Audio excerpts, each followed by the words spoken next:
Bueno, en primer lugar, mientras tenemos la presentación lista, aunque ya me han presentado, ya lo han dicho, lo del ojo de Sauron es una anécdota bastante graciosa que siempre solemos recordar. Y es que básicamente a mí me apodaron así en pues prácticamente mi primer trabajo porque soy una persona que tiende a fijarse en todo, ¿no?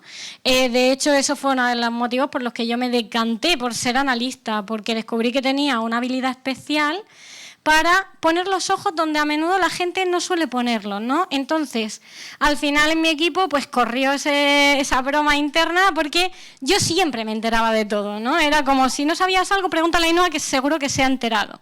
Al final esto indica como mi pasión por mi trabajo y por lo que hago, y es uno de los motivos por los que hoy pues estoy aquí.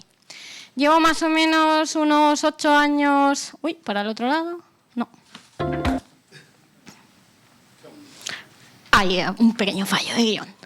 Bueno, llevo como unos 8 años dedicándome al análisis de inteligencia. Y en estos 8 años, donde yo he encontrado la forma de mejorar todos los procesos por los que yo he ido pasando como analista, ha sido en obtener la información de la fuente primaria, los cibercriminales.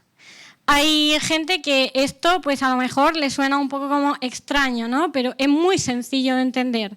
No tenemos que olvidar que yo vengo de la rama de ciberseguridad, por lo tanto, todos tenemos un enemigo común, que son los cibercriminales. Al final, nosotros la información la tenemos que obtener de quien mejor sabe lo que está pasando, y al final son los propios delincuentes los que nos van a proporcionar esa información. Yo tuve la suerte enorme de poder formarme con Ana Páramo, una de las mejores analistas de inteligencia de este país, y yo me acuerdo que ella repetía muchísimo en su formación que la información se consigue en la calle. Así es como los analistas realmente obtienen los mejores datos.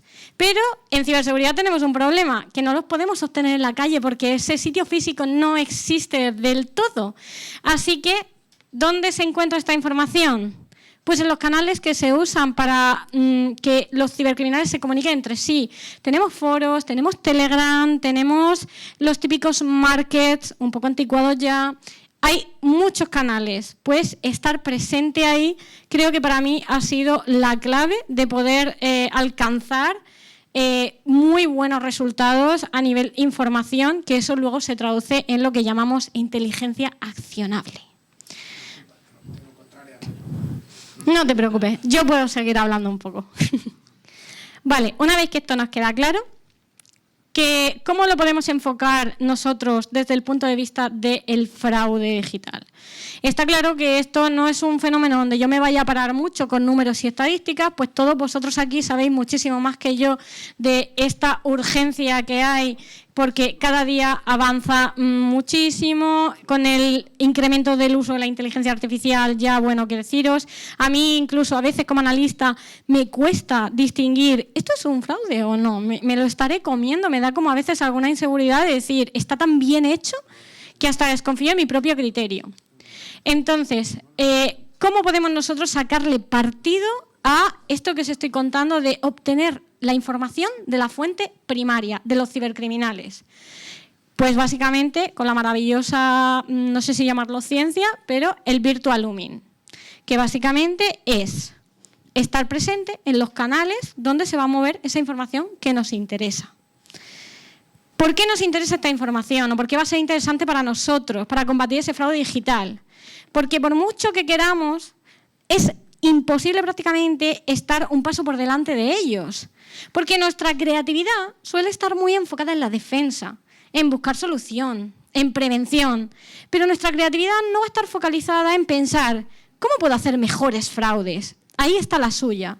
Entonces, como es imposible que tengamos el foco puesto ahí, porque si lo tuviéramos, pues digamos que nuestra moral sería un poco gris, tenemos que acudir a ellos para ver qué están pensando y qué están innovando.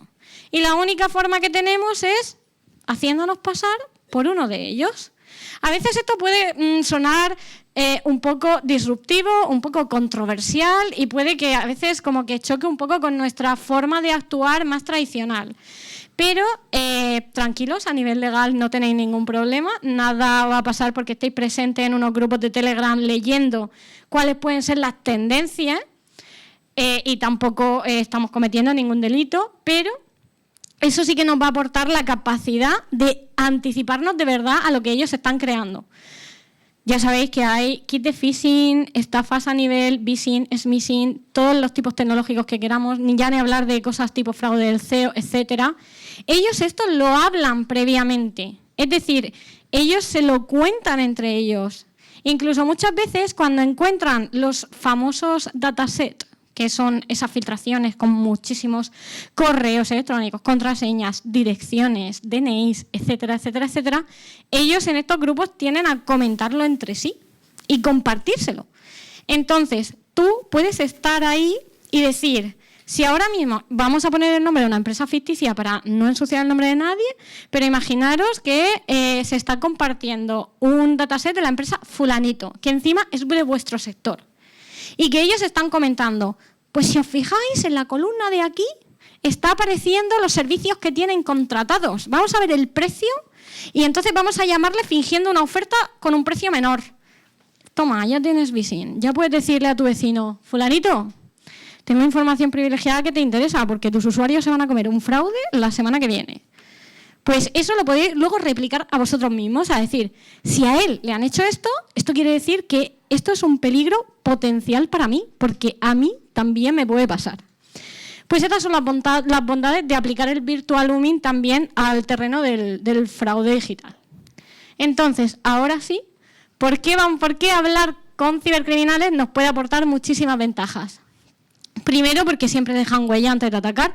Como os comentaba, esas conversaciones en grupos, ese dataset compartido, el que estén comentando demasiado cierta filtración, por ejemplo, eso sabes que les está resultando atractiva. Dejan ese tipo de huella y, como decía Sun Tzu en El arte de la guerra, hay que conocer al enemigo y no podemos perderlo de vista. Luego también porque existe toda una actividad previa al fraude.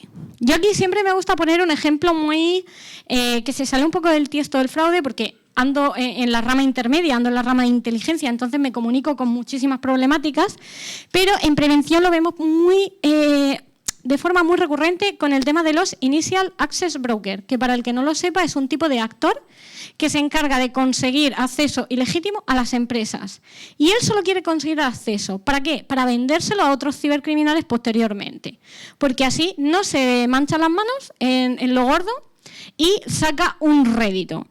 Pues en este tipo de actores, el comprador más común es un grupo de ransomware, porque son a los que más les interesa. Y ya sabemos el pánico absoluto que produce la palabra ransomware en un entorno corporativo. Pues en mi experiencia profesional, durante los últimos 3-4 años que lo llevo monitorizando, en 3 de cada 5 casos, cuando hay un initial access broker que vende algo potente, a ver, si te venden un acceso a Aserradero Manolo, pues a lo mejor no va a resultar muy atractivo.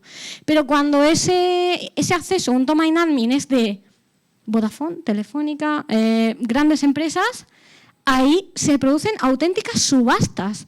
Ahí la gente se mata por comprar. ¿Y qué pasa? Que sabes que en 3 meses tienes un ransomware dentro de la compañía, o al menos un intento. Entonces, si aprendemos a estudiar esto, tenemos una capa adicional de prevención que resulta de lo más eficaz. Y luego, por último, también por esa observación un poco estratégica. Al final, esto es como si fuera un tablero de ajedrez. Nosotros tenemos que aprender a mover correctamente nuestras piezas. Entonces, para poder desarrollar esa visión estratégica, necesitamos realmente saber cómo el crimen organizado en este sentido se mueve, cómo se estructura, cómo van avanzando, qué hitos técnicos se van produciendo y, sobre todo, qué tendencias veis que les interesa. Así que podemos simplemente, si no tenemos la capacidad de llevar a cabo esa interactuación, porque, por desgracia, no existen suficientes profesionales, sobre todo en España, que tengan pues este tipo de formación para poder interactuar de forma satisfactoria con cibercriminales, pero sí que podemos hacer lo que yo llamo interacción no invasiva, es decir, crearnos un avatar que por lo menos esté presente en las comunidades, que lea, que absorba información. ¿Y dónde podemos obtener esta información? Muy importante, los canales, porque yo, sobre todo, a mí me gusta dar las cosas en el sentido de la solución, ¿no? Hay que ser optimistas, porque si nos ponemos a ver los datos y todo, se nos hace como muy grande el problema. Así que hay que aportar soluciones. ¿A qué canales nos tenemos que ir? Pues básicamente, primero, los foros underground. Ahí se mueve todo a lo grande. Ahí vais a encontrar plataformas de servicios que están perfectamente articuladas. Vais a encontrar pues, todo tipo de plantillas para la creación de diferentes phishing. Vais a encontrar las nuevas triquiñuelas tecnológicas que salen, como por ejemplo, en uno de estos foros empezó la moda de crear con inteligencia artificial phishing automáticos en plataformas como servicio, as a service. Entonces, os diría que, bueno, Bridge Forum ya nos podemos olvidar de él, una oración por su alma porque ya ha caído, pero Exploit y XSS, por ejemplo, siguen activos y ahora, pues digamos que la moda donde se están yendo todos los cibercriminales es Dark Forum, foro oscuro, Dark Forums. Luego también lo que llamamos como los marketplace. Vamos a ver qué venden estos cibercriminales. Porque si yo veo que venden y a qué precio, puedo también enterarme de qué rentabilidad están sacando ellos para ver de esto, cómo puedo hacer yo que no les salga rentable. Podemos estudiar un poquito ese nivel financiero también de este tipo de organizaciones. Pues ahí hay Russian Marketplace diferentes en la plataforma Telegram. Estos marketplaces van cambiando de forma muy asidua porque el FBI este año está haciendo un trabajo asombroso y maravilloso y está llevando a cabo un número de operaciones en conjunto también con cuerpos y fuerzas de seguridad europeos que van a un ritmo muy acelerado y la verdad es que van cerrándolos con una rapidez bastante asombrosa, pero siempre hay nuevos. Entonces es un poco pues estar al día y ver hacia dónde se van moviendo. Y luego también puedes hacernos con los canales privados. Telegram sería hoy en día el más famoso, pero no el único, porque estamos observando que los actores se están empezando a mover, sobre todo a raíz de la censura de Durov, que no sé si os acordáis que hubo un gran revuelo mediático porque lo acusaron y lo obligaron a dar toda la información que tenía. Pues ahora, digamos que se ha mudado mucho a Tox, con X, creo que ahí se me ha colado la R, es Tox. Jabber y Simplex serían algunos ejemplos, pero cada maestrillo tiene su librillo. Digamos que a cada actor cibercriminal tiene como su propia forma de interactuar con los clientes. Vosotros tenéis que hacer pasar por ese potencial cliente, como si lo que quisierais fuera estafar a vuestra empresa. Y sois potenciales compradores y vais a preguntarle por capacidades. ¿Qué capacidad tiene tu plataforma? Pero yo, ¿cuántas campañas puedo llevar a cabo? ¿Cómo está automatizado está esto? ¿Y de dónde saca los datos? Imaginaros con esa información la cantidad de campañas de prevención que se pueden crear. Es súper útil. Y luego, por último, pues las plataformas de servicios. Hay actores que se lo montan directamente como si fuera un servicio legal y contratable, que directamente tienen unas plataformas que podrían envidiar a muchos productos de inteligencia, perfectamente formadas. Así que también, pues, echar un vistazo a ver qué hay, ¿no? Siempre estudiar un poquito el ecosistema. Vamos a ver un par de ejemplos así prácticos, que son así casos reales que yo he visto en los últimos meses, que me gusta bastante explicar. Primero tenemos uno de los casos que fue como más mediático entre, sobre todo, lo que llamamos los grupos de scammers, que son los estafadores, que fue una filtración que tenía los bancarios, pero que además a esos los bancarios, que de esos hay muchísimos, lo acompañaba con los datos para hacer el bypass del doble factor de autenticación.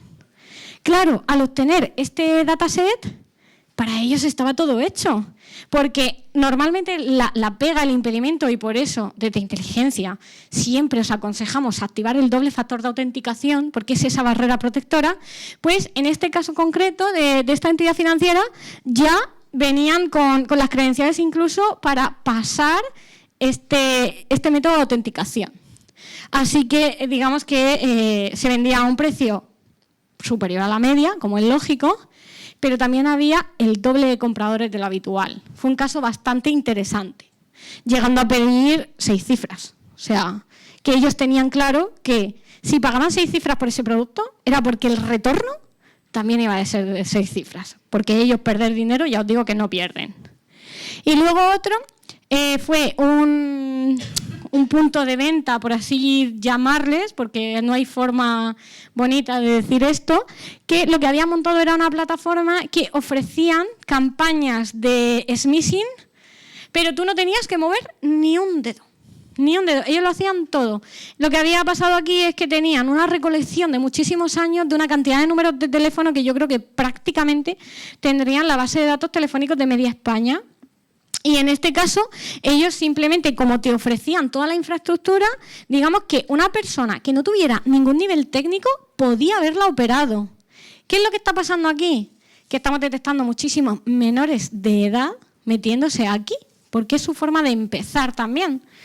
Entonces, luego tienes pues a un chaval de 17 años que ha conseguido dinero para acceder a este tipo de plataformas y se está plantando haciendo estafas con las que tiene que hacer 4 clics, pues con unas cantidades de dinero de 30.000 y 40.000 euros al mes. Fácil. ¿Qué pasa? Que esto es muy difícil de detener a nivel estudio de actores, ¿no? Estamos hablando de una estabilidad muy rentable. ¿Qué pasa? Que en cuanto tú estás ahí dentro y lo pillas, ya os digo yo que, bueno, en este caso concreto sí que se hizo una buena interactuación y la Guardia Civil estaba en su casa pues a las 2 semanas o 3 semanas. Y bueno, pues se evitó que hubiera una campaña bastante masiva de mensajes bastante fraudulentos. Luego también hubo bastante movimiento en las empresas de telecomunicaciones, creo que aquí no hace falta mencionar muchos ejemplos, pero el tema del SIM swapping, esto ahora también está siendo un producto de venta de lo más comentado, que ya sabéis que es esa clonación de la tarjeta SIM, ¿no? Pues ahora digamos que el cibercriminal que vende el servicio de SIM swapping está como en lo top de productores, por así decirlo, porque es un método también que les está resultando muy interesante y muy llamativo. Y luego, por último, el tema de los insiders. Bueno, el tema de los insiders es súper importante en el fraude y creo que no le damos el suficiente bombo que merece. Digamos que es una figura que el problema es que resulta poco ocasional. No es algo que veamos. A lo mejor, digamos que esto se puede ver una vez en la vida o 2 veces en una carrera, ¿no? ¿Qué pasa? Que cuando se ve es absolutamente devastador. Porque como suelen acudir a puestos de responsabilidad, a gente que tiene permisos de administración elevados, etcétera, etcétera, suelen hacer muchísimo daño a las empresas. Y realmente plantear para todo este tema un pequeño programa que simplemente sea que estemos pendientes de la gente, que la gente no se vaya enfadada de tu empresa, que no se vaya a disgusto, ¿no? Para evitar eso, porque en este caso concreto, pero en muchos otros el modus operandi es más o menos similar, se iban a plataformas tipo Glassdoor para cazar a los empleados que les interesaba, generalmente o C-level o puestos de IT muy técnicos, para cuando se iban enfadados y hablaban mal de la empresa, contactarles y decirle, si tú me cuentas todo lo que hay en tu infraestructura, ¿cuánto quieres? ¿1 año de sueldo? Te lo pago. Entonces, claro, si vosotros dejáis a un trabajador que se vaya descontento y viene un cibercriminal a ofrecerle 1 año de sueldo, os aseguro que no hay NDA que vaya a salvar eso. Y por último, pues el tema de los marketplaces. Aquí quería hacer mención especial a las tarjetas bancarias. Esto ya es un problema incluso que nos afecta a nivel de persona, ¿no? Creo que todos tenemos casos alrededor de madres, padres, abuelas, tíos, quien sea, que de repente un día se meten a su cuenta y la vacían. O a lo mejor no llegan a vaciarla, pero sí que reciben esos mensajes del banco de se está intentando hacer una transferencia de 999 euros, vete a la aplicación para tal. La cantidad de tarjetas que hay comprometidas es increíble. Lo bueno que tiene esto es que los productos se están poniendo muchísimo las pilas y son muy capaces de detectarlas en los markets y en los filtrados. Y ahí en productos solemos tener muy buena solución que sí que nos permite, por lo menos, sobre todo a nivel de entidad financiera, poder, cuando detectamos que una tarjeta está filtrada, mandarle ese aviso al cliente de, por motivos de seguridad, tu tarjeta se ha dado de baja. Pero luego también vamos a ahí cubrir muchísimo la satisfacción del cliente y también luego nuestra propia seguridad, porque luego pues temas de seguros, temas de denuncias, bueno, ya sabéis que esto siempre luego es un follón. ¿Qué podemos entonces, aparte de todo esto, aprender al observar o al interactuar, ¿no? Es decir, ¿qué podemos extraer, no solo aparte de esta información eminentemente técnica, como, digamos, conocimiento más global, más general y más aplicable a todo lo demás. Primero, las tendencias emergentes. Necesitamos estar a la vanguardia. Vamos a ver qué hay en desarrollo. Segundo, los targets geográficos. Es cierto que la gente de inteligencia solemos trabajar mucho con una dupla galáctica que es target y sector. Y nos gusta mucho. Y suelen coincidir ciertas geolocalizaciones con eventos específicos. Pues cierto, el 1 de julio se acaba la declaración de la renta. Etapa perfecta para hacer una de estafas alrededor del mítico aviso de Hacienda de te quedan 7 días para presentar la declaración de la renta. Sabemos que se va a venir una campaña en pocos días sobre esto porque estamos al albor de la fecha. Cuando viene la Navidad sabemos que de la DGT va a caer campaña. Entonces, bueno, según las geografías que manejemos, podemos aprender también en qué etapas se van activando ciertas geografías. Esto es pura capacidad de observación, no es magia. Luego también, los errores técnicos, se les pilla más de lo que pensamos. Es cierto que llevamos unos años arrastrando una sensación que hay cierta impunidad sobre el cibercrimen. Pero está cambiando realmente el panorama. Ya os había comentado antes que el número de operaciones que se han realizado en los últimos 2 años, me parece, puedo deciros tranquilamente que se ha podido multiplicar por 5.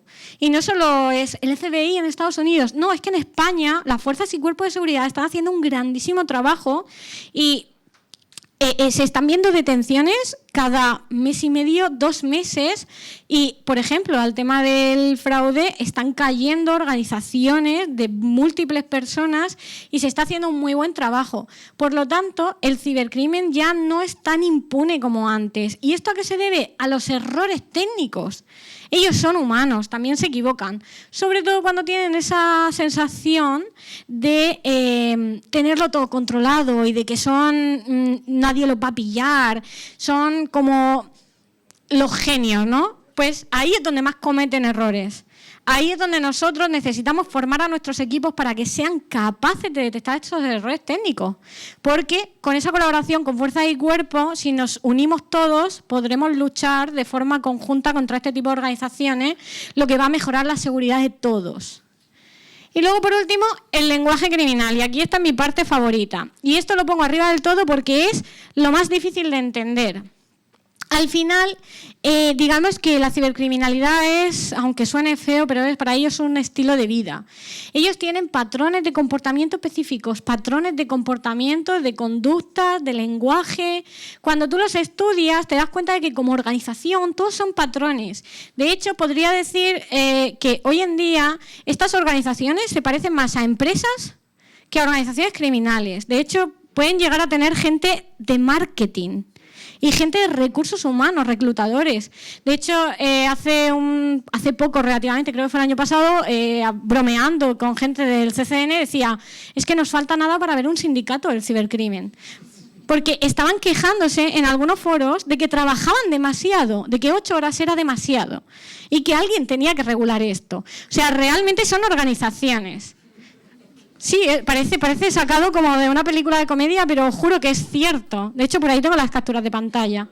Cuando tú aprendes todo este lenguaje y los ves venir de lejos. Y tú entonces puedes empezar a detectar los grupos y decir, cuidado, se están profesionalizando. Hay que ir a cortar la cabeza de la hidra antes de que tengamos 7 cabezas. Y eso como organización nos hace súper potentes. ¿Cómo se construye un poco esa interacción controlada de la que os hablo para que todo sea legal, seguro y amigable en un equipo sobre todo pues, o de inteligencia o de antifraude, etcétera, etcétera? Primero, observación discreta. No hay que meterse a generar conflicto. Con que estemos presentes y observemos puede ser suficiente para obtener un montón de conocimiento. Luego, tener una narrativa coherente. ¿Qué quiero decir con esto? Pues básicamente que vayamos a la gente que nos interesa. No perdamos el tiempo y no nos diluyamos porque el cibercrimen es inmenso. Hay que tener claro si vamos a por un target concreto, a por un grupo afiliado que pues está dañando especialmente a nuestra organización, a nuestro sector, y aprender a centrar nuestros esfuerzos. Porque algo que veo muy a menudo, sobre todo cuando hablo con otros analistas de inteligencia en España, es preguntar por conocimientos de actores y todos saben un montón de APTs rusos. Vale, pero es que yo quiero que sepas de cibercrimen español. Quiero que sepas quién hay aquí haciendo daño aquí a las empresas de aquí. No me vale con que sepas de APTs rusos. ¿Por qué? Porque a veces diluimos demasiado el esfuerzo y queremos dar a todo. Y a veces es mejor ir a centrar el tiro, aunque quizás no sea tan interesante o aunque a primera vista no nos pueda parecer tan productivo. Pero tenemos que aprender a centrar la diana. Luego, el perfilado del entorno, lo digo siempre, no hay que meterse como si eso fuera una plaza de toros en San Fermín. Hay que aprender a observar primero, antes de meternos en ningún lado. Vamos a ver qué cultura tiene esta gente en un grupo de Telegram. Os voy a poner un ejemplo práctico. Vamos a observarles y a leerles 2 semanas. Vamos a ver cómo son sus interactuaciones, quiénes son los personajes principales, cómo interactúan entre ellos, cómo se tratan, qué tipo de negocios se hace aquí. Vamos a observar todo eso y cuando tengamos toda esa narrativa vamos a poder construir un avatar creíble, que se integre entre ellos perfectamente como si fuera uno más sin levantar sospechas. Porque lo que suele pasar es que como te detecten que eres un analista de inteligencia o alguien que no vive en ese ecosistema criminal, te van a echar a los 2 segundos, porque además es que se nota. Y luego, por último, tener preparación técnica. Esto es un engorro, yo lo sé, es lo que menos le gusta a la gente y a los equipos, pero debemos esforzarnos porque esta preparación técnica se dé. Hay que saber de OPSEC, es decir, cómo anonimizarnos nosotros también como si fuéramos ciberdelincuentes. Hay que tener toda una infraestructura de máquinas virtuales, recursos. Ojo con el tema de las criptomonedas, un follón esto, pero la mayoría de cosas se pagan con criptomonedas, que a veces estamos hablando de cosas, por ejemplo, en Russian Market, que creo que los accesos se venden por unos 6 euros al cambio, pero hay que pagarlas en criptomonedas. Y esto a las organizaciones les cuesta trabajo, porque ya sabemos que es muy difícil pasar dinero a las criptos, es un entorno que la gente no termina de entender, incluso en el que la gente no termina de confiar, pero es que, lo siento mucho, pero necesitamos tener ese dinero un poco para poder hacer esas compras preventivas de decir, oye, quiero estudiar cómo están haciendo esto. Eso, por ejemplo, los malware tipo Stealer están a la orden del día. Y si tú no inviertes un poco en tener ese conocimiento, pues te vas a quedar probablemente atrás. Aunque tenemos la suerte de que hay muchos productos que hacen esto por nosotros y más o menos podemos liberarnos por ahí. Y un poco señales clave que deberíamos de aprender a detectar en una conversación, porque ya os he advertido un poco de los riesgos y ahora os quiero dar así 4 claves para que si mañana vais a vuestros equipos y a decir vamos a empezar a implantar esto, que les deis un poco esos tips de que tengan esa seguridad. Primero, hay que observar muy bien la presentación de los servicios, es decir, que el cibercriminal os explique qué vende, que os dé pruebas, que os dé evidencias, vosotros pedirlas. Pensad que sois el cliente siempre tiene la razón y siempre manda. Pues con los cibercriminales hay que hacer lo mismo. A mí, si me dices que me vas a vender algo, me mandas capturas de pantalla con la evidencia y os mantenéis ahí firmes. No os bajéis del burro hasta no obtenerlo. Luego, hay que aprender también a detectar el tipo de rol criminal con el que nos estamos enfrentando. Y si veis que quizá está escalando demasiado, a veces lo mejor es abandonar, aunque a veces podemos perder meses de trabajo. Pero pues a veces no nos interesa meternos en una organización de ransomware en el pleno centro y estar hablando con un tío que tiene 10 años de experiencia, porque no solo nos va a pillar, es que nos va a delatar a los 20 colegas que tenga y eso no nos va a interesar en absoluto. También hay que ver el perfil de víctima. Nos interesa estudiar mucho el perfil de víctima que nos ofrecen, ¿no? Por motivos obvios. No vaya a ser que nosotros encajemos en este perfil. Habrá que estudiar para quién está dirigido los servicios de fraude que venden. Y, por último, pues buscar testimonios. Que sepáis que hay cibercriminales que se estafan entre ellos. Esto es una práctica muy común. Entonces, puede que os intenten estafar. De hecho, por ejemplo, hay uno en España que me hace mucha gracia el nombre, se llama Vaquilla, que es uno de los scammers últimos que yo he visto que está dando más follón que nunca. Y pues la verdad es que más de un cibercriminal parece que se ha comido una estafa por su parte, ¿no? Hay que tener cuidado con esto, porque no todo el monte es orégano. Y bueno, ya os he dicho que no estáis haciendo nada ilegal por implantar estas actividades en vuestros diferentes servicios y equipos, pero sí que hay que tener pues unas consideraciones un poco éticas que son aprender de OPSEC, muy importantes, llevarlo muy a rajatabla, el marco legal, sobre todo a nivel internacional, también tener un poco de cuidado con eso porque hay países donde las normativas pueden ser más restrictivas y esta figura de interactuación solo está bien vista para agentes y fuerzas de seguridad, sobre todo cuando quieres hacer interactuaciones y tú eso lo quieres luego presentar a juicio. Ahí puede haber un problema. En España esto pasa, que sepáis que muchas veces vuestras propias interactuaciones no van a ser admitidas como prueba judicial. Eso puede ser un problema. Entonces, ahí pues hay que tener el equilibrio. Si lo que tenéis intención es de llevarlo a juicio, ahí quizá pedir la ayuda de fuerzas y cuerpos de seguridad muchísimo mejor y ganáis en tranquilidad. También los límites claros. No se descarga nada de material. Si algo es susceptible de ser dañino, mejor no te lo descargues, mejor no lo abras, mejor no lo toques. Nuestra protección, lo primero, no hay que ir a lo loco. Que he visto gente que se ha descargado un ransomware y lo ha ejecutado en su propia empresa. O sea, esto es caso que pasa. Gente junior, gente que no sabe, pero que se tira a lo loco emocionado pensando que ha descubierto la panacea y luego dices, joder, la que me has liado, Juanito. Y luego, por último, pues siempre tener en mente lo que os había dicho, la inteligencia como objetivo. Lo que queremos aquí es ganar conocimiento para poder ser mejores en la detección y en la prevención del fraude. Y bueno, básicamente, si luego queremos trasladar todo este conocimiento a lo que llamamos inteligencia accionable, a la gente de inteligencia nos encanta este término, porque sabemos que los datos y la información sin algo que se pueda accionar no vale para nada. A mí no me sirve de que me mandes un montón de datos y luego yo esto no lo puedo transformar. Pues en el caso del Virtual Looming, pues podemos estudiar las menciones para ver si nuestra compañía pues, es un objetivo, podemos validar credenciales. Cuando nosotros compramos accesos, podemos ver si este acceso es lícito, si esto está funcionando y poder ir a la máquina de Juan y decir, llevas usando la misma contraseña 3 años, o la cambias o te cambio. Análisis de precios también, como os había dicho, ver lo que ellos están cobrando para ver cuánto ellos van a poder ganar, porque al final ellos son agentes de finanzas, lo que quieren es el lucro económico.